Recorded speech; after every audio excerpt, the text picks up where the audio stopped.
grabando y ahora Vale. abro la sala.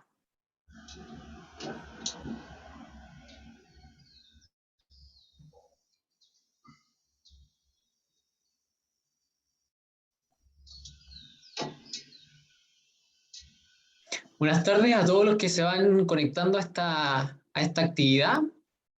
Les doy una muy cordial bienvenida a este taller de finanzas. Hoy día contamos con uno de nuestros profesores, él es el profesor Mauricio Jara. Eh, Ahí mientras se les conectan los audios. Me presento también, mi nombre es Álvaro Espinosa, yo soy estudiante de Ingeniería Comercial, estoy en la mención de Administración, estoy en mi cuarto año, así que ahí estoy próximo a los últimos ramos y la última parte de la malla, ¿vale? Espero que esta charla les sea muy, muy, muy provechosa y ojalá que puedan hacer todas las consultas que tengan pendiente para que ahí puedan ir aclarando sus dudas y obviamente viendo lo que les gustaría hacer a futuro, ¿vale? El profesor Mauricio Jara es PhD en Administración de Empresas en la Universidad de Valladolid, posee un magíster en Administración de Empresas en la Universidad Austral de Chile.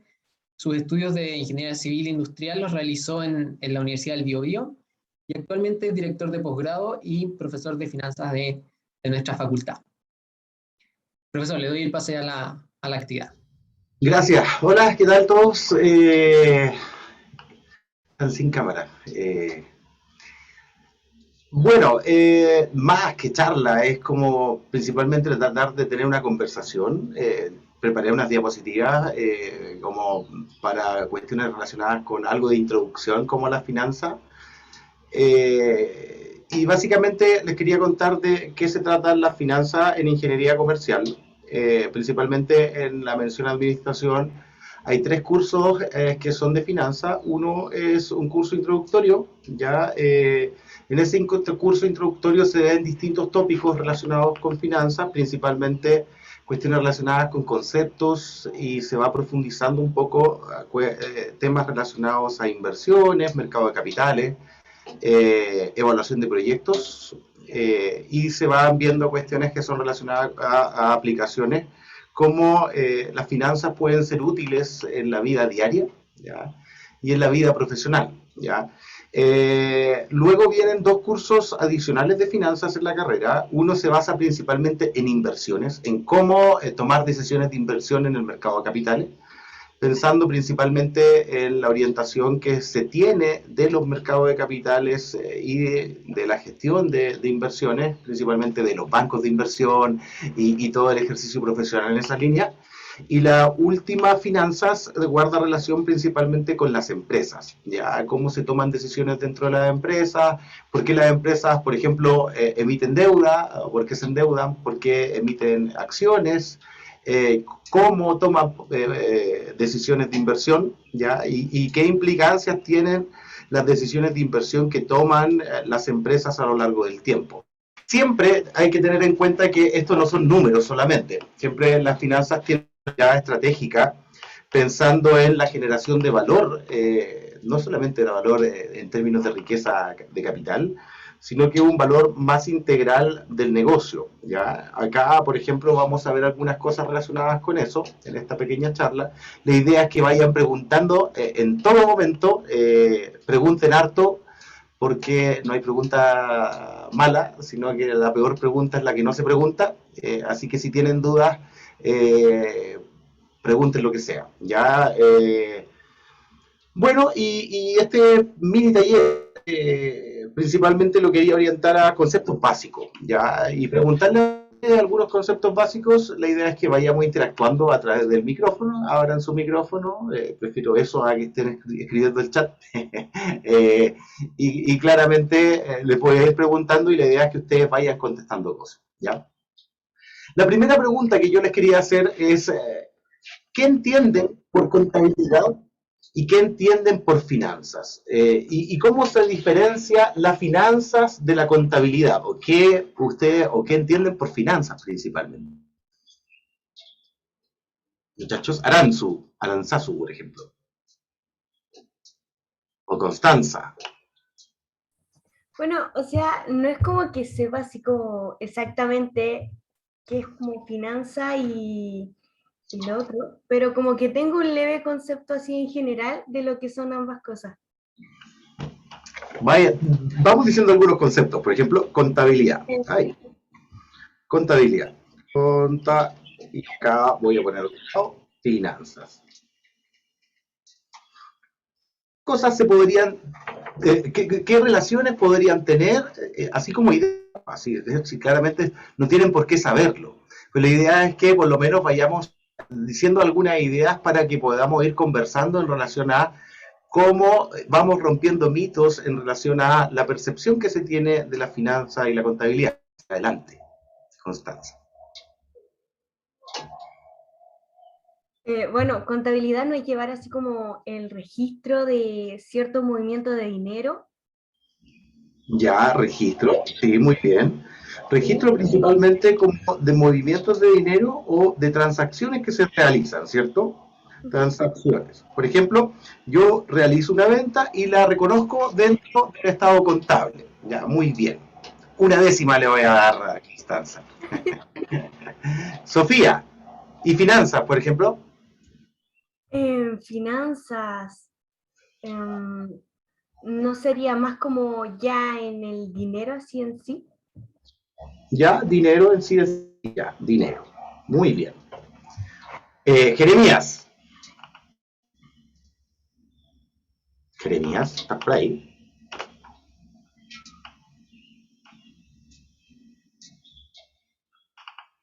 Jeremías, aló. Don Francisco Soto. Buenas tardes. Hola, ¿qué tal? ¿Cómo estás? Bien, ¿y usted? Muy bien, gracias. Gusto saludarte.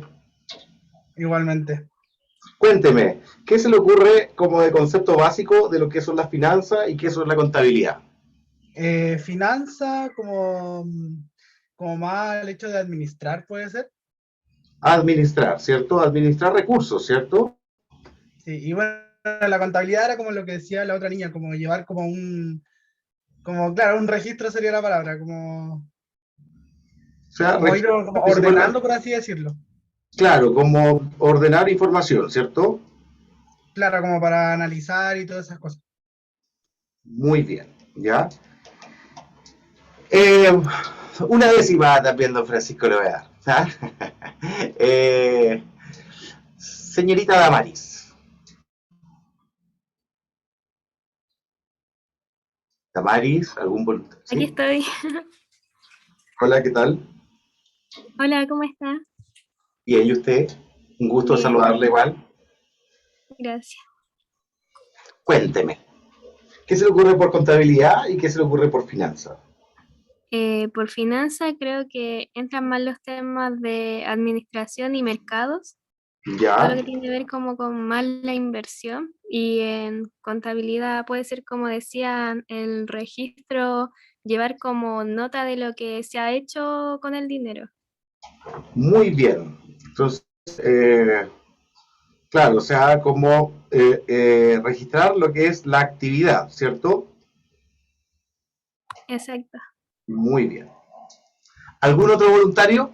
Christopher, muchas gracias, Damaris. Matías. O sea, yo por Christopher. contador, o sea, tengo como el concepto de como contar, como llevar como la cuenta de todo. Y finanzas más como el procedimiento ya de realizar un pago o algo así. Pagos y procedimientos, ¿cierto?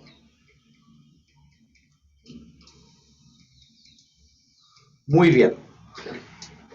Gracias, don Christopher. Don Matías.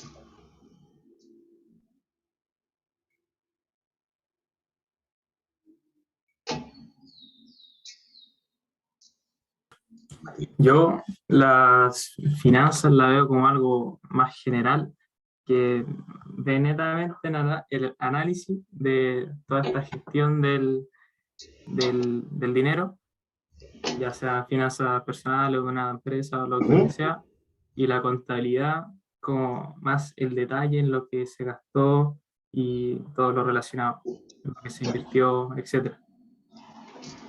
Perfecto. Bueno, si se dan cuenta, nadie está tan perdido. En general, uno podría diferenciar lo que es la contabilidad de las finanzas en que efectivamente la contabilidad genera registros de una actividad económica. ¿Ya? Por ejemplo, si yo vendo un producto, yo lo registro como una venta, ¿ya? Y principalmente lo que sirve es para levantar información acerca de cómo se va generando la actividad económica a lo largo del tiempo, con una unidad de tiempo bien específica, por ejemplo, cómo yo lo hago en términos de ventas, cuántas inversiones yo tuve dentro de un año, pero principalmente desde una se me enredó la lengua, de una perspectiva histórica, ¿ya? Lo que hace las finanzas principalmente, que también estaban muy bien, así que los felicito muchachos, es principalmente levantar información, ¿ya?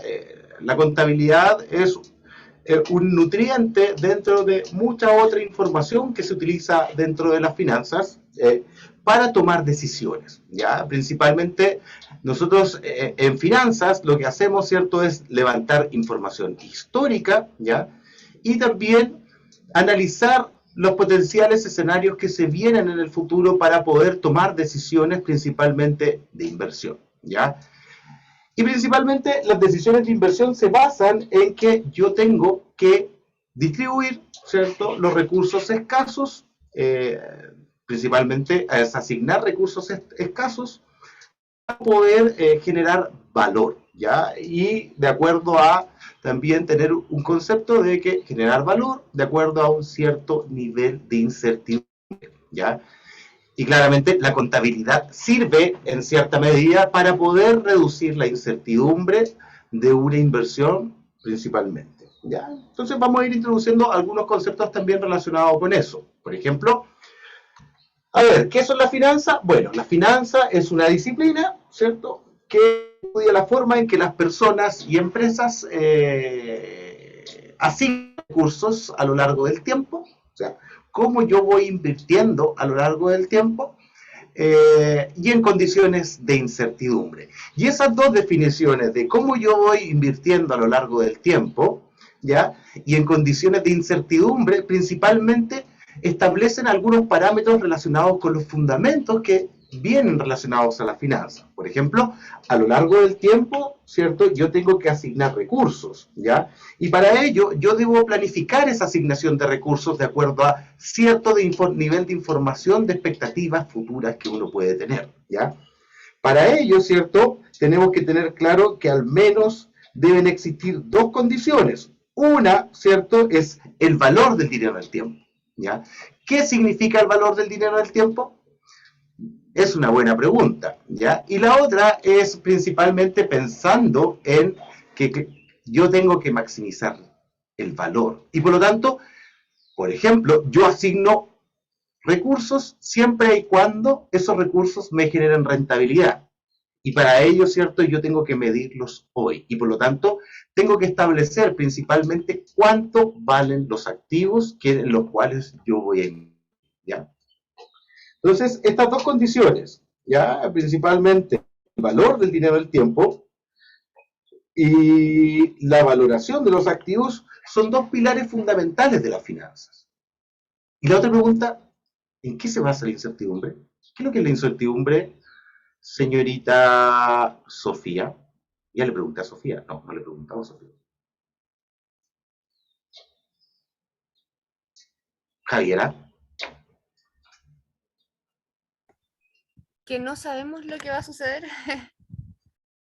No sabemos lo que va a suceder, ¿cierto? Y principalmente, ¿qué genera la incertidumbre? ¿O a qué viene asociado la incertidumbre? A una palabra que se denomina riesgo, ¿cierto? ¿Sí? Ya, ¿y qué es lo que es el riesgo? El riesgo principalmente es la probabilidad de que un resultado esperado, ¿cierto? Por ejemplo, yo espero ganar tanta plata en el futuro. Es la probabilidad de que ese resultado no ocurra. Y mientras más incertidumbre tenemos acerca de, por ejemplo, lo que va a ser una inversión, más incertidumbre tenemos acerca del resultado que puede tener un negocio, o más incertidumbre tenemos acerca de cualquier contexto o futuro que pueda ocurrir, ¿cierto? Potencialmente vamos a tener más riesgo, ¿ya? Y ese riesgo, mientras más riesgo tengamos, ¿cierto? Potencialmente va a venir asociado a lo que uno potencialmente podría decir, le voy a exigir más rentabilidad, ¿ya? Se lo voy a dar como un pequeño ejemplo. Supongamos, ¿cierto?, que yo soy Mauricio Jara, ¿ya? Y yo le digo a Javiera, ponga el micrófono porque le voy a hacer una pregunta. Javiera, si yo le digo a usted, présteme 500 pesos y mañana le devuelvo 1000, ¿me prestaría los 500 pesos? Sí. ¿Cierto? Porque seguramente yo soy una persona que es relativamente creíble y tengo un cierto grado de certeza de que yo le voy a devolver los 1000 pesos, ¿cierto? Pero supongamos que ahora yo soy Javier y le pido los 500 y le digo que mañana le voy a devolver los 1000. ¿Me daría los 500? No sé. Lo pensaría, ¿cierto? Probablemente me daría menos, ¿cierto? Y probablemente me diría, no, es que si me dais 1000, me estáis pidiendo 500, probablemente te daría 100, ¿cierto? Y tratar de maximizar la rentabilidad, dado que el resultado de que yo te devuelva los 1000 va a ser más incierto, ¿ya? Por lo tanto, tú me dirías, y no sé, dame 100 y me devolví 1000 mañana, dentro de un proceso como de negociación. Si te das cuenta, ese no sé significa que tú estás asociando, ¿cierto?, cierto grado de incertidumbre a colocar tu capital en prestarme la plata, ¿ya? Y por lo tanto, al momento de decir te daría menos por que me devolvieras 1000 mañana, le estás exigiendo mayor rentabilidad, ¿ya? O me estás exigiendo a mí mayor rentabilidad, dado que hay un cambio en el nivel de riesgo que yo te estaba ofreciendo acerca de esa inversión. No sé si se entiende, Javiera. Sí, o sea, mientras más seguridad es más rentable, mientras menos seguridad, menos rentable. Un poco, ¿no? Mira, fíjate bien. De nuevo, volvamos de nuevo a la pregunta. Yo te digo, te doy 500 y tú me das 500 y yo te doy 1000 mañana, ¿cierto? Tú dijiste que sí. Si ahora yo soy Howe, yo te digo, dame 500 y te doy 1000 mañana. Tú probablemente me dijiste, no sé, ¿cierto? Probablemente estarías dispuesta a darme plata, pero probablemente sería menos, ¿ya? Y en el caso sea 300, ¿ya? 300 y me devuelves 1000 mañana. Si te das cuenta, el resultado de lo que te voy a devolver mañana es el mismo. La diferencia es que tú estás dispuesta a pagar menos por ese resultado, ¿ya? Y intuitivamente, dado que yo me transformé en una persona más riesgosa, probablemente tú estás exigiéndome a mí tener una mayor rentabilidad para poder devolverte el capital. ¿Se entiende? Entonces, generalmente, ese riesgo viene asociado a una mayor rentabilidad. Y esa rentabilidad se traduce a que yo estoy dispuesto a pagar menos por tener un resultado esperado mayor si es que esa inversión es más riesgosa. Entonces, generalmente ese mismo concepto se denomina aversión al riesgo, ¿ya? ¿Qué es la aversión al riesgo? La aversión al riesgo, mira, por ejemplo, si yo tengo un resultado seguro, probablemente como es un resultado seguro, yo estoy dispuesto a pagar una cierta cantidad de recursos por eso. Pero mientras más incertidumbre, o sea, más riesgo tengo acerca de ese resultado, probablemente mi disponibilidad de pago va a ser menor. Y por lo tanto, esa misma disponibilidad de pago, yo la estoy asociando a que yo estoy dispuesto a asumir un mayor riesgo siempre y cuando la rentabilidad que me entregue esa inversión sea mayor, ¿ya? ¿Se entiende, muchachos? ¿Sofía? Pregunta, Sí, se entiende. en el caso, la descripción fue dice personas y empresas, pero en el caso de los estados también ocurre un poco eso, ¿no? Porque en ese sentido lo pensaba. Por ejemplo, cuando se emite deuda en los países y algunos como que les ponen mayores tasas de interés que otros, ¿tiene una relación con eso, no? Claro que sí. No van en ese sentido. Muy buena relación. En general, cierto que eso, los gobiernos muchas veces tienen distintas políticas, ¿cierto? Y claramente tienen distintas condiciones económicas. ¿Ya? Muchas veces algunos gobiernos se van endeudando hacia afuera, ¿ya?, del país. Mientras más se van endeudando, probablemente se va analizando en distintas maneras cuál es la capacidad de pagar esa deuda que tienen los gobiernos, la deuda externa al país, ¿ya? En la medida de que más se van endeudando, ¿ya?, claramente la probabilidad de que esos gobiernos dependiendo de la coyuntura económica, paguen su deuda, probablemente se va volviendo menor. Y por lo tanto, ese riesgo los inversionistas lo van canalizando a través de exigir una mayor tasa de interés a la deuda que se coloca de los gobiernos afuera del país. ¿Se entiende, Javiera? Sí, sí, entiendo que también podría ser así para un crédito hipotecario, por ejemplo. Claro. Bueno, para ver muchos ejemplos. Por ejemplo, está Javiera, ¿cierto? Supongamos que Javiera es una persona que trabaja con un trabajo seguro y una renta relativamente estable y con un potencial de carrera muy alto, ¿ya? Y luego está, no sé, Álvaro Espinosa, ¿ya? Álvaro Espinosa es un tipo que generalmente piensa que saliendo de la carrera, en cuarto de la universidad, puede endeudarse y tiene un contrajo muy deuda y no es capaz de pagar esa deuda, ¿ya? Tenía que chaquetear a Álvaro porque no lo podía chaquetear a usted, ¿ah? Entonces Álvaro lo que va a hacer en general, ¿cierto? Va a tratar de buscar un crédito hipotecario, el banco lo va a evaluar, va a ver a Javiera que tiene más potencial porque no tiene tanta deuda como Álvaro, ¿ya? Y probablemente a Álvaro, dado que es un cliente que dentro de su salario va a destinar menos recursos para poder pagar su deuda, le va a cobrar un mayor tipo de interés, una mayor tasa. Y entonces Álvaro, como es un tipo riesgoso, probablemente le va a costar más caro ese crédito que a Javiera. ¿Está bien? Sí, súper, gracias. Álvaro, lo lamento, lo siento. ¿Ah? Ya, entonces dijimos que eran tres pilares fundamentales, y tres pilares fundamentales que principalmente se basan en distintos tipos de conceptos, que son los tres pilares que se analizan en todo el ámbito de la finanza, ¿ya? Primero, ¿cierto? Dijimos que era una disciplina, existen tres pilares analíticos del quehacer de la finanza, el valor del dinero en el tiempo, principalmente es fundamental, y el valor del dinero en el tiempo se basa principalmente en el concepto de hoy no es lo mismo que un peso mañana, ¿ya? ¿Por qué? Porque al menos hay dos factores que influyen sobre ese peso mañana. Por ejemplo, no sé, pues yo me podía comprar hace un año, 2 años, no sé, mucho más tiempo atrás. Pero, no sé, pues supongamos que yo me puedo comprar un chicle por 100 pesos hoy, ¿ya? Probablemente dentro de un año no me voy a poder comprar ese chicle, ¿ya? Porque van a haber dos conceptos básicos, ¿ya? ¿Alguien me los puede decir? Inflación. De inflación, ¿cierto? Inflación. ¿Y lo otro? La devaloración del dinero. La devaluación del dinero, la inflación. ¿Y lo otro? ¿Tasa de interés o no? No sé. La tasa de interés. Muy bien. ¿Quién dijo eso?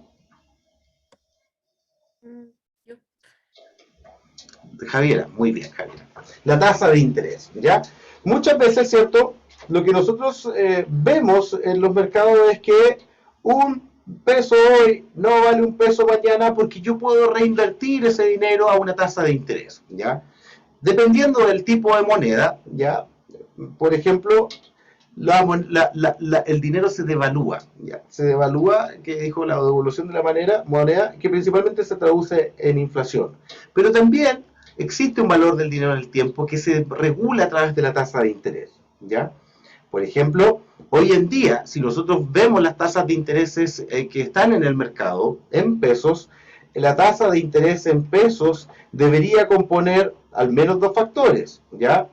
La tasa de interés debería regular tanto el valor del dinero en el tiempo sin considerar la inflación y también debería estar reajustado por la inflación. Si nosotros vemos una tasa de interés en pesos, debería contener ambas cuestiones, ¿ya? Más cosas. ¿Por qué es relevante la valoración de los activos, muchachos? O sea, del valor del dinero al tiempo podemos sacar una conclusión.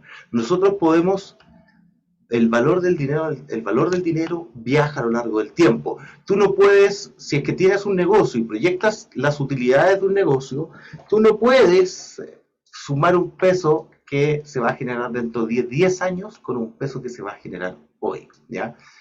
Y la valoración de los activos, ¿por qué es relevante? Alguien iba a contestar y lo interrumpí, así que le pido disculpas. O sea, iba a decir que en general en el mundo empresarial esto puede variar mucho, ya sea por quienes son inversores en un proyecto o qué curso lleva el mercado en el cual está ingresado ese proyecto. Por ejemplo, la valoración de activos, por decir un ejemplo, en la crisis de 2008 fue muy alterada debido a que bajó mucho. Ujú. Sí, Eso. toda la razón. Sí, muy bien. ¿Alguien más me puede argumentar por qué es importante la valoración de los activos? Don Víctor. ¿Aló se escucha? Sí, por supuesto. Porque los activos son los que se mantienen en cambio con respecto a las tasas de interés y la inflación. Entonces, por ejemplo, si yo tengo 100 pesos, los tengo en activo, van a ir aumentando a medida que vaya pasando el tiempo. Entonces mi poder adquisitivo va a seguir siendo el mismo. Sí, muy bien, muy bien. ¿Alguien más se atreve? Don Martín López. Don Pablo Trujillo.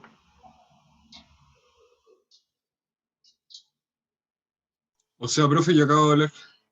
Ah, ya, pero don Pablo Trujillo, si me di cuenta, por eso le dije a Pablo. Don Pablo, ¿aló? Hello.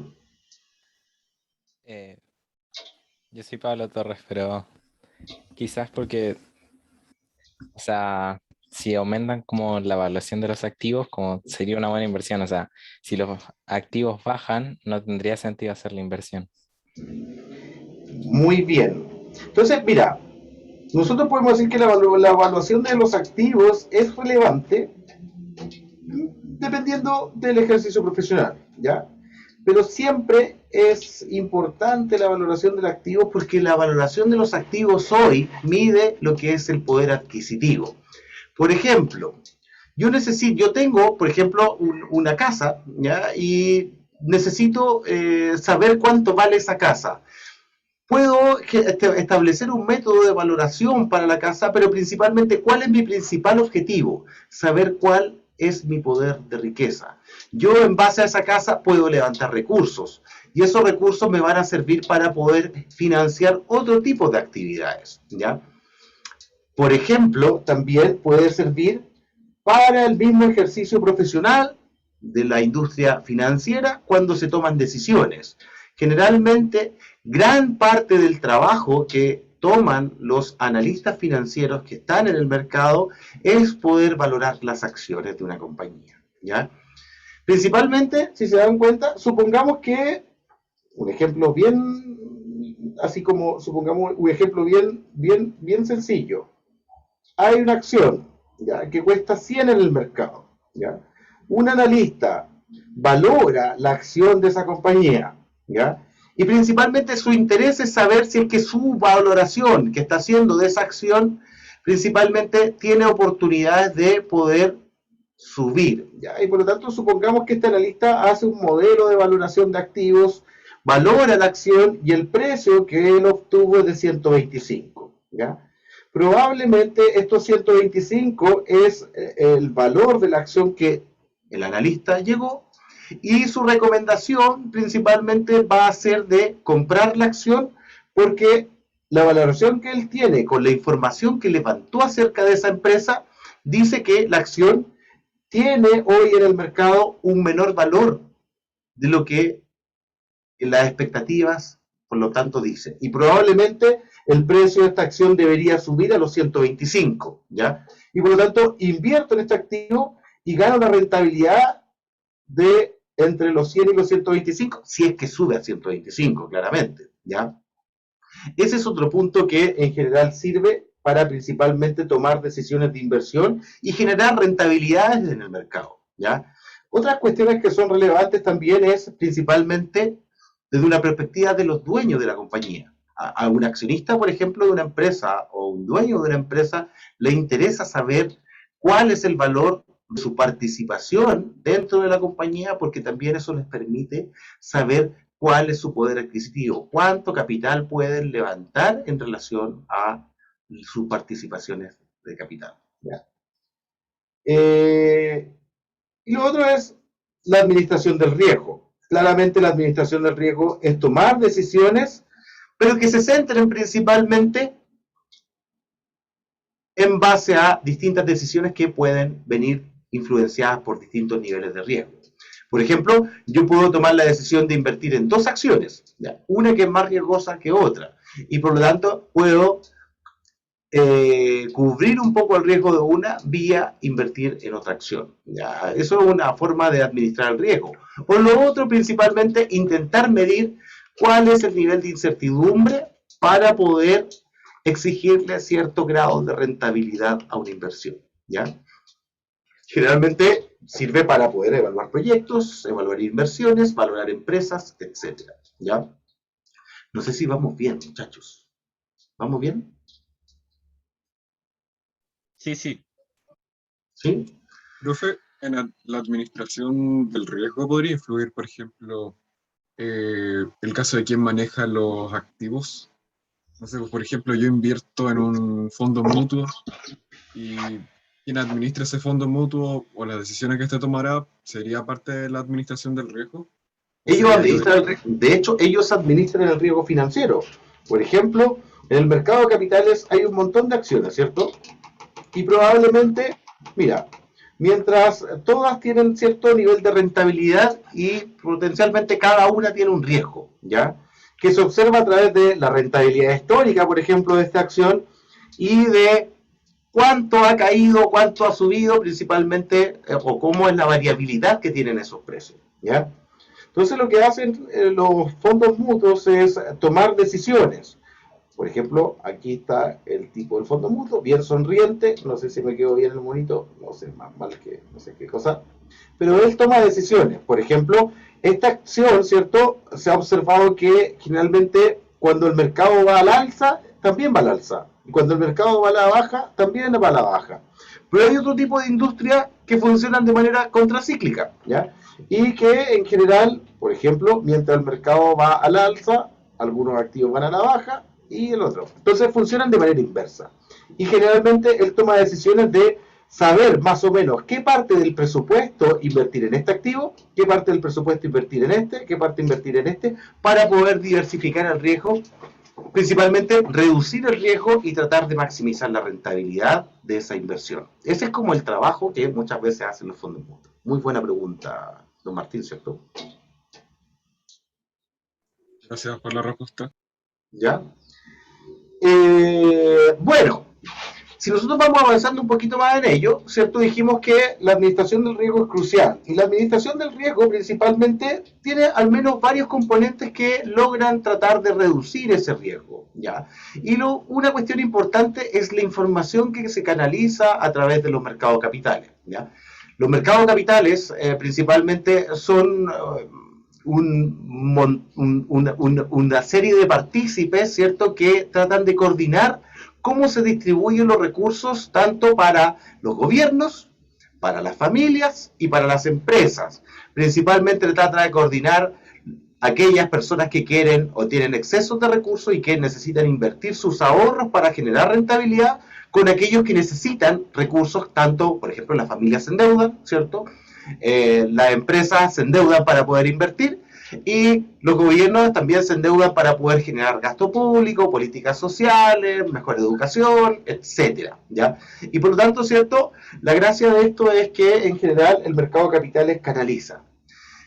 Pero el mercado de capitales canaliza, pero también tiene que levantar información para saber si es que esas inversiones que se están haciendo o esa gente que se va a endeudar no va a engañar al mercado, ¿ya? Y por lo tanto, ¿cierto?, nosotros podemos así como interpretar bien sencillamente, ¿cierto?, que el mercado de capitales, si bien es cierto, genera una coordinación de recursos, existen, ¿cierto?, lo que se denominan intermediarios financieros, que principalmente son bancos, los fondos mutuos, ¿cierto?, fondos de inversión. Y estos tipos, ¿cierto?, canalizan los dineros de los ahorrantes de recursos y los colocan en ideas de negocio, en proyectos que generalmente se financian para poder generar inversión en crecimiento empresarial o en crecimiento país, ¿ya? Pero también al mismo tiempo, estos mismos bancos de inversión, fondos de inversión, tienen muchos analistas, ¿ya?, que se encargan de saber si es que ese tipo de inversiones es lo suficientemente confiable, ¿ya? Y por lo tanto, ¿cierto?, levantan información Y también actúan muchas veces como intermediarios de información y le entregan información a estos ahorrantes para indicarles o sugerirles, mira, esta inversión es segura, seguro que te va a ir bien, ¿ya? Claramente, los esfuerzos de los gobiernos y de la regulación tienen que ir en la línea de que la información sea lo suficientemente relevante y confiable para que los ahorrantes canalicen sus recursos a través del mercado de capitales, ¿ya? Y así puedan financiar ideas de negocios. Si los intermediarios de información, por ejemplo, fallan, puede ocurrir el problema de los limones. ¿Alguien sabe cuál es el problema de los limones? ¿O a alguien se le ocurre que puede ser el problema de los limones?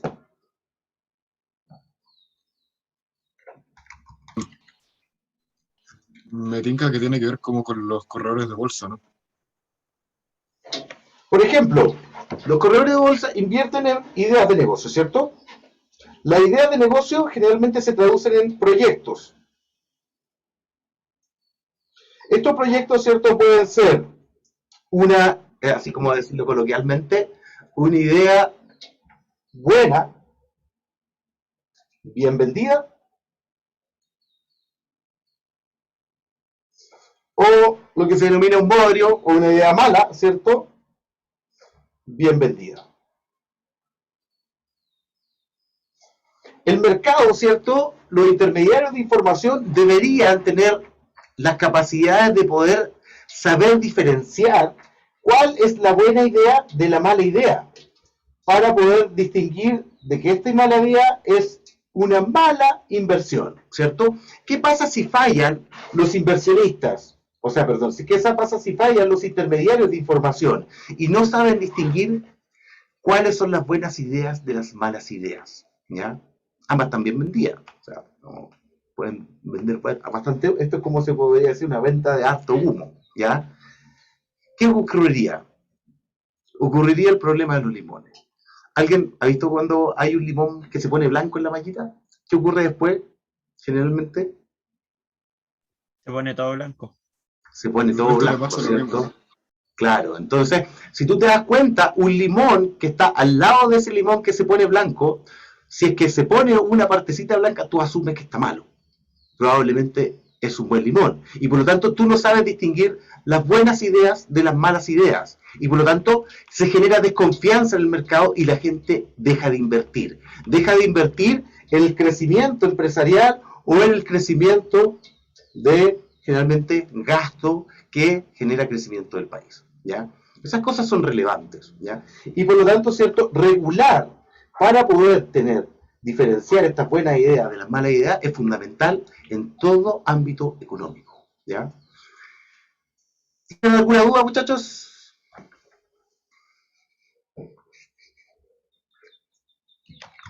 ¿En Chile se ha presentado este problema?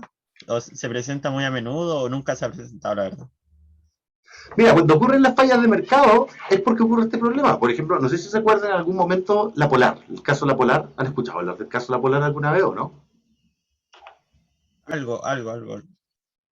Mira, el caso La Polar es principalmente que el mercado no supo diferenciar qué es lo que era una buena empresa de una mala empresa. Ya, por ejemplo, no sé, La Polar manipulaba los resultados contables y, por ejemplo, estaba aquí La Polar y está el líder de mercado, ¿sí? Que es Falabella. ¿Ya? Mira, en términos de rentabilidad, La Polar era prácticamente bien similar a Falabella. En términos de deuda, también era bien similar a Falabella. En términos de venta, por ejemplo, un driver importante de la industria del retail, o de la industria que es más tradicional, es cuánto yo vendo por metro cuadrado de inversión que tengo en un espacio principalmente de tienda, ¿ya? La Polar tenía indicadores bien parecidos a Falabella, ¿ya? Y básicamente, si se dan cuenta, estos indicadores que eran bien parecidos se basaban principalmente en que los resultados de la Polar estaban manipulados, ¿ya? Entonces, mucho del mercado no supo diferenciar esto que era bueno de esto que era malo, y claramente cuando se encontró el problema de La Polar, ¿cierto? Mucha gente perdió mucha plata, ¿ya? Porque, por ejemplo, la acción de la Polar costaba 2.300 pesos. Cuando se descubrió el tema del fraude de la Polar, la acción cayó a 400. Hoy en día vale 30 pesos o 15 pesos la acción de la Polar. Mientras que Falabella se ha mantenido sólidamente a lo largo del tiempo, ¿ya? Y claramente cuando vino ese fraude de la Polar, eso genera desconfianza y la gente muchas veces retira su ahorro y deja de canalizar su inversión en el mercado, ¿ya? Por ejemplo, Falabella es una empresa que crece constantemente a lo largo del tiempo e invierte mucho en crecimiento y genera valor para sus accionistas y para algunos stakeholders, grupos de interés de la sociedad, ¿ya? Y claramente estas cosas generan cierto grado de desconfianza en invertir en el mercado, ¿ya? Cosas atípicas como las colusiones también. Todas las cosas que atenten contra, por ejemplo, la libre competencia en el mercado, potencialmente son casos que se puede analizar en donde los intermediarios de información fallan porque hay fallas de mercado y fallas regulatorias, ¿ya? ¿Dudas, muchachos? ¿No? Pero, ¿Sí? O sea, pero en ese caso las acciones de Falabella debieron haber bajado. O sea, si se creó incertidumbre. No, porque Falabella es una empresa relativamente confiable que tiene muchos inversionistas que colocan bastante capital en ella, ¿ya? Pero sí, empresas que son similares a Polar sufrieron bastante en ese tiempo. Después el mercado se recupera la confianza, viene nueva regulación, se mejora la credibilidad. Por ejemplo, cosas que son importantes dentro de los mercados es principalmente cómo el mercado se va regulando, cómo las empresas van estableciendo ciertas políticas de emisión de información al mercado. No sé si han escuchado hablar del gobierno corporativo alguna vez. El gobierno corporativo es cómo las empresas se estructuran y cómo transparentizan, tienen políticas de transparencia de información hacia el mercado, ¿ya? Y principalmente pensando en que la información y la calidad de la información para tomar la decisión de inversión es fundamental. Acuérdense que uno de los pilares fundamentales de la finanza, ¿cierto?, es la administración del riesgo. Y el riesgo se basa en información. Si yo tengo mejor información y más información, las inversiones tienden a tener menor riesgo, ¿ya? Y la otra es que las personas analizan esta información y toman decisiones de inversión, principalmente dependiendo de cómo uno ve la perspectiva. Por ejemplo, desde las empresas se invierte en proyectos nuevos, ¿cierto? Crecimiento empresarial, generación de trabajo, de fuentes laborales. Los gobiernos principalmente invierten en infraestructura pública y las empresas también invierten en infraestructura privada, y principalmente los gobiernos realizan inversión social, inversión principalmente que se orienta a educación, a la salud y a la previsión, ¿ya? Y que son cosas que son relevantes dentro de cualquier sistema de la sociedad, ¿ya? Dicho eso, ¿cierto? Una pregunta, una cosa bien sencilla. Las empresas, ¿ya? Las empresas en general, ¿cierto?, toman decisiones. Hay distintos tipos de decisiones. Las personas toman decisiones. Las principales decisiones que toman las personas es: ¿me gasto la plata hoy o me la gasto mañana? ¿De qué va a depender eso? Bueno, principalmente de, si yo invierto hoy, principalmente no me voy a gastar la plata porque yo estoy asegurando de que va a existir una renta futura. Si yo ahorro hoy es porque principalmente no tengo tantas necesidades de consumo presente y voy a preferir tener mayor consumo futuro. Y si me gasto la plata hoy es porque necesito la plata para gastarla. Ya. Y también principalmente otra decisión que toman las familias es: si no tengo plata, me voy a endeudar, ¿cierto? Que es una decisión de financiamiento. Y si yo me financio, principalmente van a ser para financiar algún tipo de gasto presente. Por ejemplo, cuando me compro una casa, ¿cierto?, tomo una decisión. Principalmente tomo la decisión de endeudarme para poder tener una inversión que potencialmente se me va a rentabilizar a lo largo del tiempo, ¿ya? Las empresas también toman decisiones, ¿ya? Pero principalmente lo que les quería preguntar es: ¿qué se entiende por una empresa? ¿Cuál es la concepción que tienen ustedes de una empresa?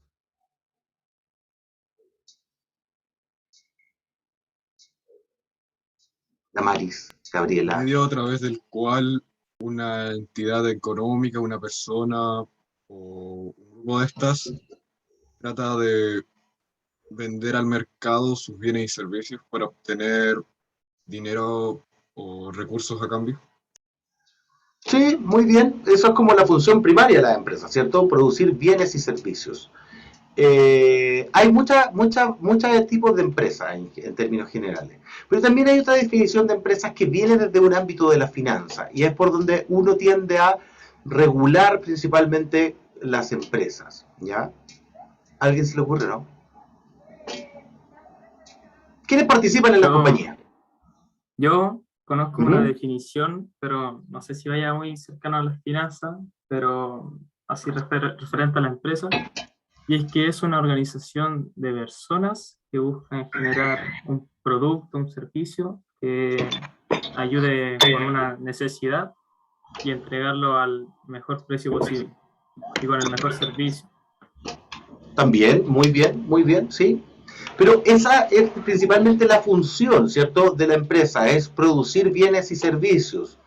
Existen personas que generalmente son capital. El capital de las personas es muy importante, se denomina capital humano, ¿ya?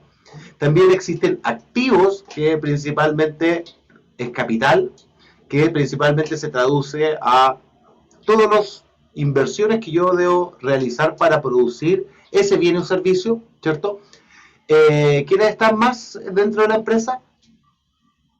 Los inversionistas, ¿cierto? Los inversionistas que principalmente uno podría decir que son aquellas personas que invierten tanto en las acciones de la compañía como también aquellas personas que colocan recursos en términos de comprar deuda de una empresa. Las empresas emiten deuda, ¿cierto? Y emiten patrimonio. Les voy a mostrar un pequeño cuadrito, ¿ya? Esto es un cuadrito que representa a una empresa, ¿ya? Nosotros podemos decir que dentro de esta empresa existen activos, ¿ya? Esto es un balance principalmente. Activos principalmente se traduce a que hay personas, que es capital humano, activos que son tangibles, ¿cierto?, que es capital físico,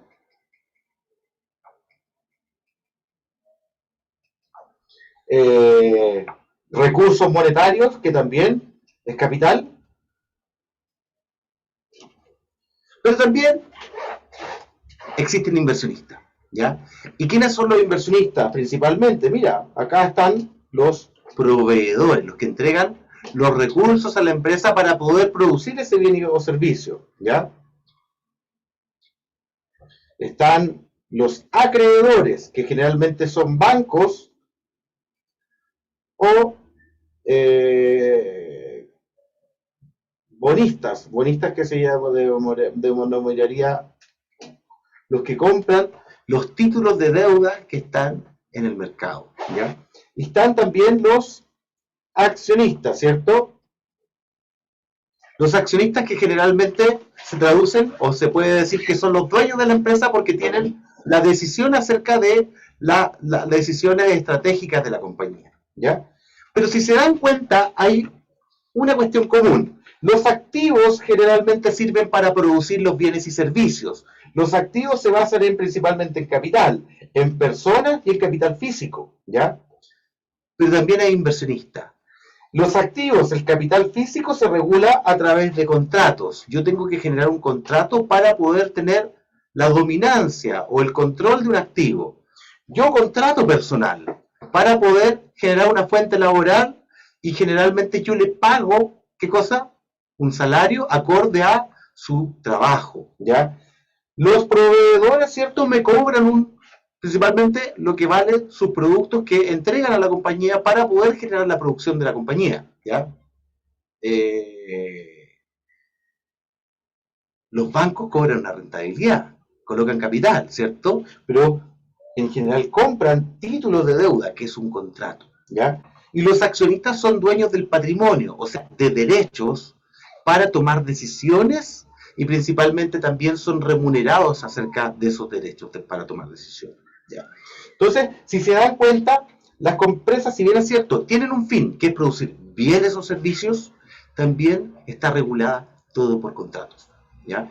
Muchas veces nosotros podemos decir que dentro de un enfoque de finanzas, ¿cierto?, la empresa se basa principalmente en un conjunto de contratos en donde cada una de las partes entrega cierto nivel de recursos y busca una remuneración adecuada a esos recursos. Por ejemplo, las personas buscan salarios.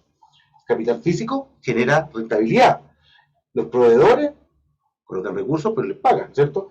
Los bonistas buscan, colocan capital para poder recibir una tasa de interés, por ejemplo, ¿ya? Y los accionistas también buscan rentabilizar inversiones para que la acción suba de precio y capitalizar esa inversión, ¿ya? Por lo tanto, en general, ¿cierto? Si nosotros vemos esa función principalmente, podemos ver que la empresa es un nexo de contratos, y esos contratos muchas veces tienen una función primaria que es producir un bien o servicio, ¿ya? Y como se regulan a través de contratos, existe lo que se denomina que no hay contratos completos, y siempre me puedo botar a pillo, no cumplir el contrato. No sé si se entiende. Entonces, la seguridad que debería entregar el mercado y la regulación es que esos contratos se cumplan, ¿ya?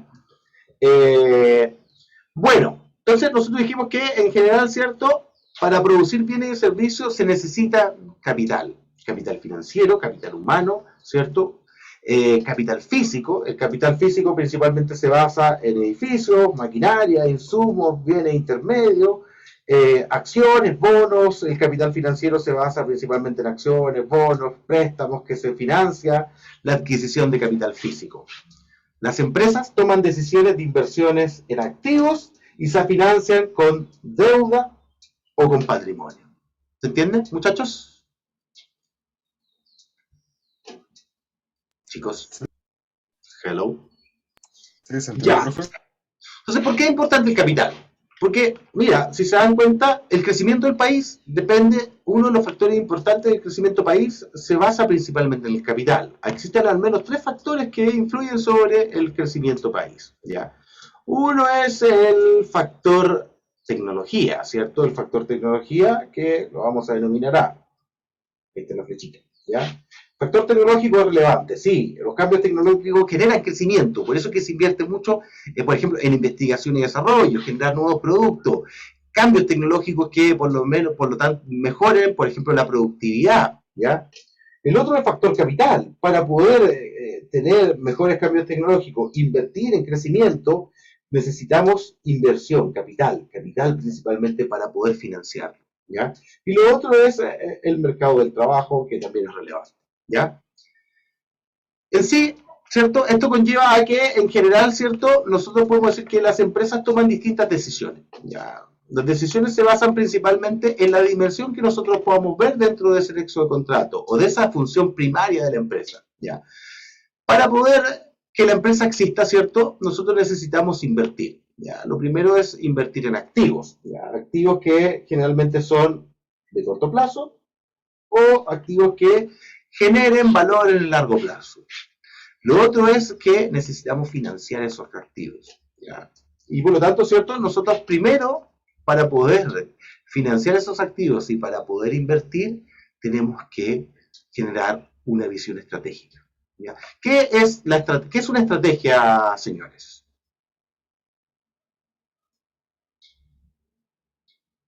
Por ejemplo, si yo tengo un negocio, ¿cierto?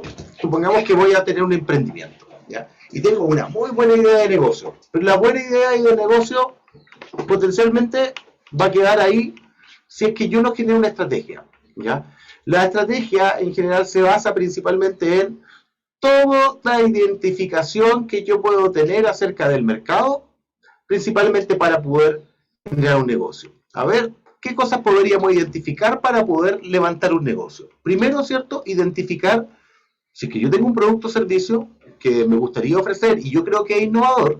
Lo primero que nosotros deberíamos ver es cuál es el mercado objetivo. ¿Qué es lo que es un mercado objetivo, muchachos?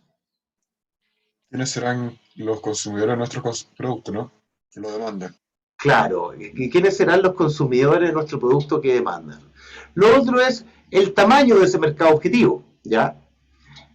Y lo otro, ¿cierto?, es qué estrategias dentro de ese mercado yo tengo que tener en relación a comunicación, ¿cierto?, colocación de los productos a lo largo del tiempo para asegurar que ese mercado vaya creciendo, satisfacer necesidades y generar necesidades a los clientes. Puede sonar muy de marketing, pero es verdad, ¿ya? Y luego, lo segundo, ¿cierto?, es poder identificar cuál es la tecnología que yo necesito para poder producir ese bien o servicio. ¿Cuál es la mejor tecnología? Por ejemplo, no sé, pues, si yo quiero producir, no sé, pues, unas papas fritas, probablemente voy a ver qué tipo de tecnología tengo. ¿Ya? Por ejemplo, no sé si conocen las papas ticas, ¿cierto? Sí, lo veo. Ya, las papas ticas, si se dan cuenta, nosotros podemos decir que las papas ticas cuando nacieron, ¿cierto? Nacieron principalmente como un producto que no tiene mayor valor agregado, ¿ya? No tiene mayor valor agregado en el proceso productivo, pero es netamente la identificación de un mercado objetivo para posicionar una marca específica. Por ejemplo, Tica, ¿cuál fue el primer producto que lanzó? Fueron papas no tradicionales, ¿ya? Sabe que no puede competir en un mercado, por ejemplo, con Lay's, con Pringles, lo del bigotito. ¿Por qué? Porque claramente son empresas grandes que tienen una estructura de costo mucho menor, ¿ya? Probablemente, si yo quisiera ir a competir con Lay's, ¿cierto? No podría competir en precio, porque Lay's o Pringles me bajaría los precios y yo quedaría prácticamente sin ningún nivel de utilidad, ¿ya? Entonces, la función básica es poder identificar un mercado objetivo que no atienda a Pringles ni no atienda a Lay's, y dado que ellos son empresas grandes que trabajan productos muy masivos, probablemente tampoco les voy a manejar la cuota de mercado y no van a sentir tanta atractividad dado a que no es un mercado muy grande. Entonces, eligieron estas papas como de camote, ¿cómo se llama esto? Beterraga, etcétera, y posicionaron una marca, ¿ya? Y fueron haciendo una posición de marca para poder más o menos posicionarse dentro de un mercado nicho, de un nicho de mercado que es de papas un poquito más premium, ¿ya? Y le ha ido bastante bien, fueron los primeros en la industria y se han quedado ahí y claramente han posicionado su marca dentro del mercado. Entonces, todo eso es el resultado de identificar el mercado objetivo, identificar potencialmente quiénes te pueden copiar y cómo yo genero la estrategia para poder mantenerme vivo dentro del negocio. Y todo eso, ¿cierto?, se llama la planeación estratégica, que es nuestra primera decisión financiera que tomamos, ¿ya? La planeación estratégica se basa principalmente en cuáles son las necesidades básicas que se deben cumplir, cuáles son los costos que estoy involucrado, principalmente los costos de levantar información, ¿cierto? Y los beneficios que yo puedo mantener a lo largo del tiempo, pensando en que dentro de un mercado yo siempre tengo que tener una posición de competencia y una posición competitiva que sea sustentable en el largo plazo, ¿ya? ¿Dudas, muchachos? ¿Vamos bien? Álvaro, ¿vamos bien o no? Álvaro está calladito. ¿Mm? Don Víctor. Yo tengo una duda para crear, por ejemplo, un negocio ya con la tecnología actual, ¿usted cree que es necesario tener un espacio físico? Eso depende de lo que tú vas a producir. Depende. Mira, ¿cómo se identifica muchas veces, cómo se identifica el potencial de un negocio? En general, ¿cierto? La industria, cuando uno ve datos agregados de la industria, generalmente tiene ventas que van a lo largo del tiempo. ¿Sí, Víctor? Sí, estoy. Mire, les voy a dar un ejemplo. La industria de las telecomunicaciones, la telefonía móvil, en el año 2000 era bastante baja, ¿ya? Y había más o menos 3 o 4 operadores de telefonía móvil en Chile, ¿ya? Entonces, en general, ¿cierto?, gozaban de altos precios y altos márgenes. Sus márgenes, los precios que tenían eran mucho más altos que sus costos, ¿ya? Entonces, generalmente, el mercado tenía un crecimiento bastante alto en términos de venta a lo largo del tiempo, ¿ya?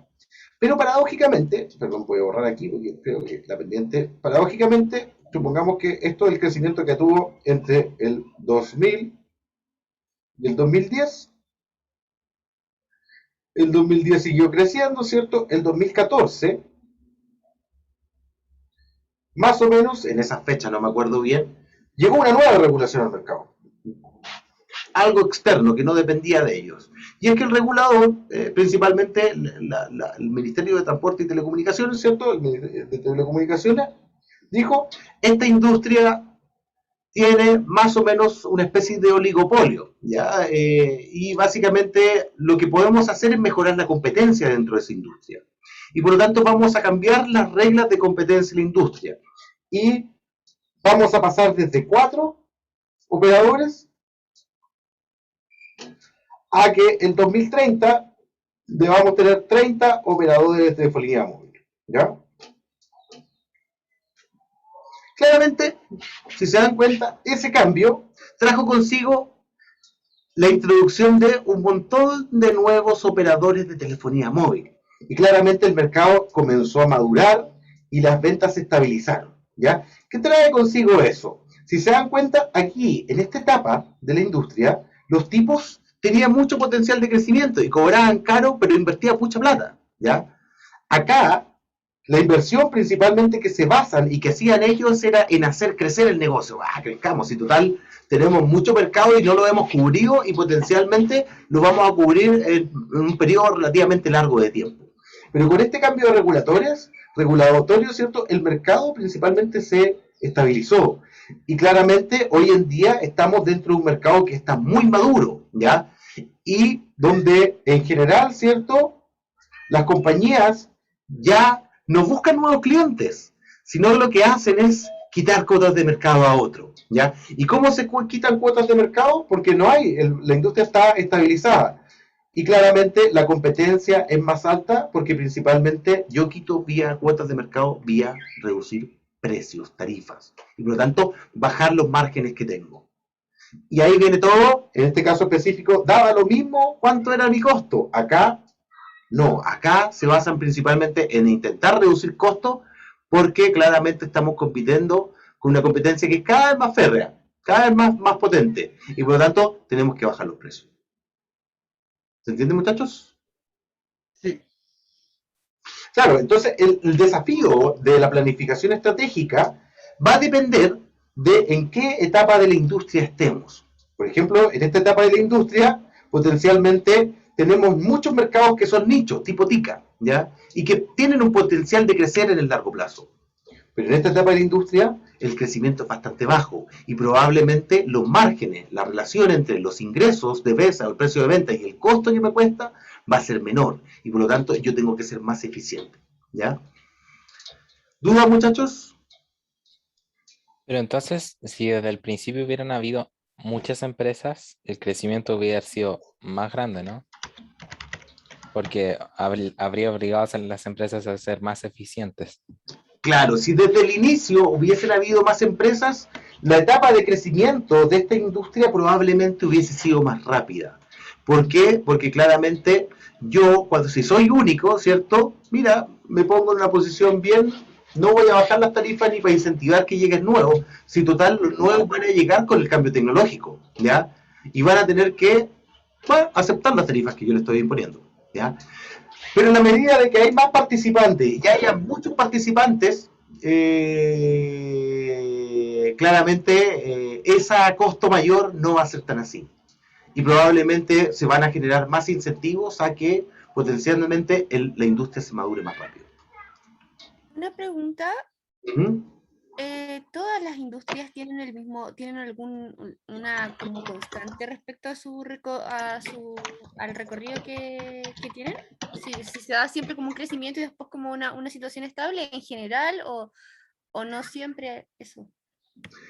Bueno, todos los mercados no son infinitos y por lo tanto, en general, la tendencia de toda la industria es tener ese tipo de estructura. Por ejemplo, hay muchas grandes empresas, no sé, por ejemplo, el grupo Luxi, por ejemplo, una gran empresa, o sea, como un gran grupo económico. Los grandes grupos económicos, cuando están en esta etapa de la industria, ¿cierto? Generalmente pueden hacer dos cosas. Uno es seguir invirtiendo en eficiencia, que lo hacen, ¿ya? Pero en esta etapa de la industria, cuando son muy grandes, generan muchos recursos. Y esos recursos generalmente lo que hacen es invertir en nuevos negocios, ¿ya? Y nuevos negocios, que significa, oye, voy a invertir en otro rubro, ¿ya? Distinto a esto, porque invertir en otro rubro me genera una ventaja, que es diversificar el riesgo que yo tengo de las inversiones, ¿ya? Entonces, esa es nuestra primera decisión estratégica, ¿ya? La segunda decisión estratégica, la segunda decisión es el presupuesto capital. Yo tengo que invertir en proyectos, tengo que invertir en activos, ¿ya? La tercera es cómo yo financio eso. Lo puedo financiar a través de deuda, emitir deuda o emitir patrimonio. Ya estoy terminando. Y lo otro viene la administración del capital de trabajo. Uno es que yo invierto en proyectos que van de largo plazo, y el capital de trabajo principalmente se centra en que yo tengo que mantener vivo el negocio. Tengo que entregar recursos de corto plazo para poder mantener vivo el negocio en el cual yo estoy invirtiendo, ¿ya? Finalmente tengo una pregunta. ¿Qué es mejor? Así como nada que ver. ¿Qué es mejor? ¿Maximizar riqueza o maximizar utilidades?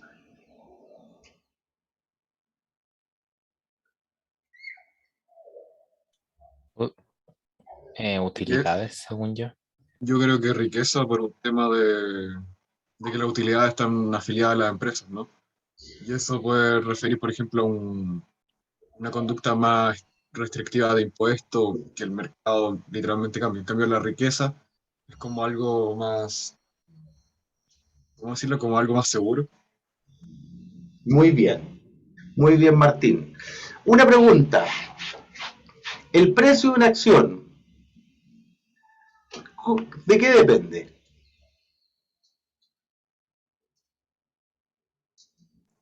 Por ejemplo, cuando depende si la del empresa mercado. tiene mayor demanda o tiene los precios de manera como más correlativa en relación a las otras acciones de otras empresas parecidas.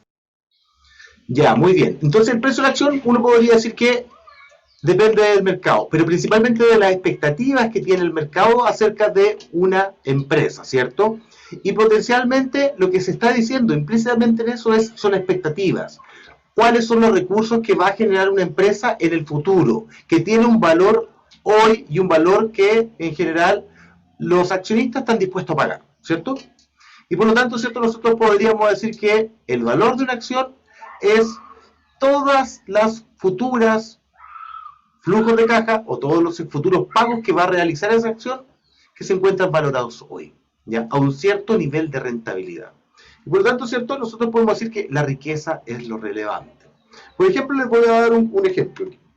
Tenemos dos inversiones, ¿cierto? El proyecto A y el proyecto E, ¿ya? Ambos se invierte 100, ¿ya? Este se puede hacer solamente una vez, ¿ya? Y el segundo, ¿cierto? Se invierte 100 y entrega 110 en el segundo año. Tengo medio corrido el segundo año. Esto es segundo año, ¿ya? ¿Cuál es mejor? ¿De qué depende de que sea mejor? ¿Cuál elegirían ustedes?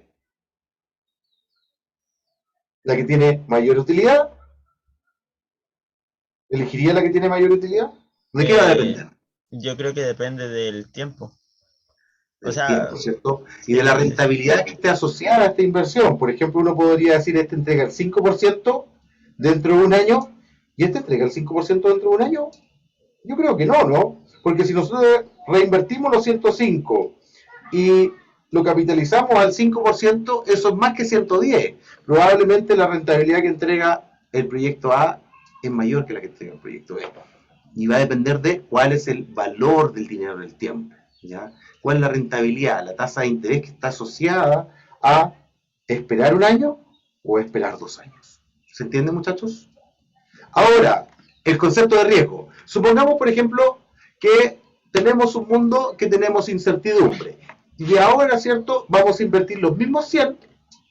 Tenemos la misma inversión en A que otorga 105 millones, pero tenemos un proyecto C que tiene cierto grado de incertidumbre, ¿ya? Por ejemplo, el proyecto C genera 90 millones con una probabilidad del 50% dentro de un año, ¿ya? Y el proyecto y genera 120 millones con una probabilidad del 50% dentro de un año. Si se dan cuenta, el pago esperado futuro, ¿cierto? Van a ser los mismos 105, que va a ser igual a 90 por el 50% más los 120 por el 50%, ¿ya? ¿Con cuál se quedarían? ¿Con la A o la C? Y con esto terminamos, así ya los dejo tranquilos. Yo me quedo con la A. Yo que me quedo con la A porque no tiene mucha diferencia con la letra C. Lo vemos en Claro, por capacidad. ejemplo, las dos tienen 100, ¿cierto? Y entregan 105. La A y la C, ¿ya? 100 y generan 105 al final, ¿cierto? Pero esto es cierto. Y si en general, ¿cierto? Yo no puedo exigirle la misma rentabilidad a esta inversión que esta C, porque esto tiene cierto grado de riesgo, ¿ya? Y por lo tanto, ¿cierto? Uno podría preferir la A, ¿ya? Bueno, muchachos, con eso terminamos. Muchas gracias por la paciencia. ¿Cómo se llama? La paciencia de haberme escuchado. No sé dónde está esto. Vamos a dejar de compartir. Ahí está. Álvaro. Sí, profe. Muchísimas gracias a todos quienes participaron, estuvo muy interesante. Ojalá que hayan ahí podido aclarar sus dudas, estuvo súper entretenido. Así que esperamos que pronto los veamos en FEN ahí con el profesor Mauricio Jara. Nos vemos, muchachos. Cuídense. Muchas gracias. Chao, que estén bien. Chao, profe. Chao, que estén bien.